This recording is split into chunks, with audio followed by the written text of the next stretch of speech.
E, por fim, talvez a diferença mais importante é a justificação do pecador diante de Deus. Como é que a pessoa é justificada diante de Deus?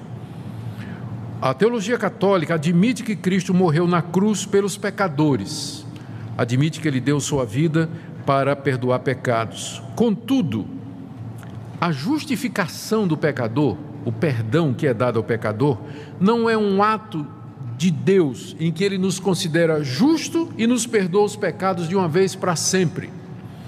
Mas o que é que acontece? Deus infunde, Ele derrama dentro de nós a sua graça e a sua justiça, que nos capacita a fazer boas obras.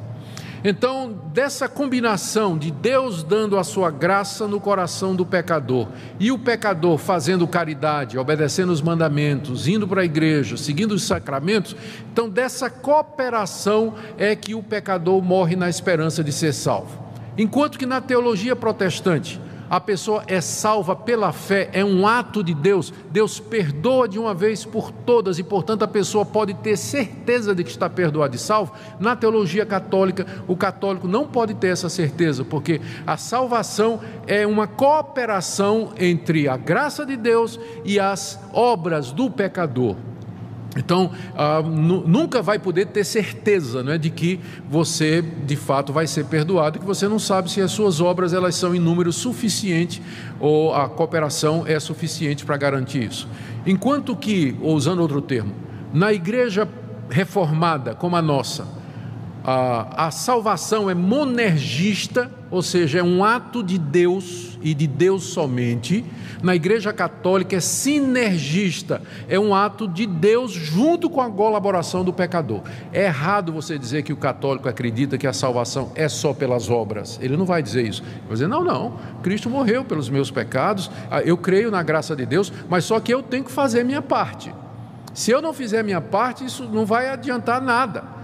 Eu posso não merecer. Então é uma sinergia, é uma combinação. Enquanto que na igreja, esse foi o ponto da reforma protestante. Lutero descobriu, mas peraí, a Bíblia está dizendo que Deus justifica o pecador pela fé, é pela graça, não por obras, não tem participação minha. Eu sou um pecador que recebo a graça de Deus livremente.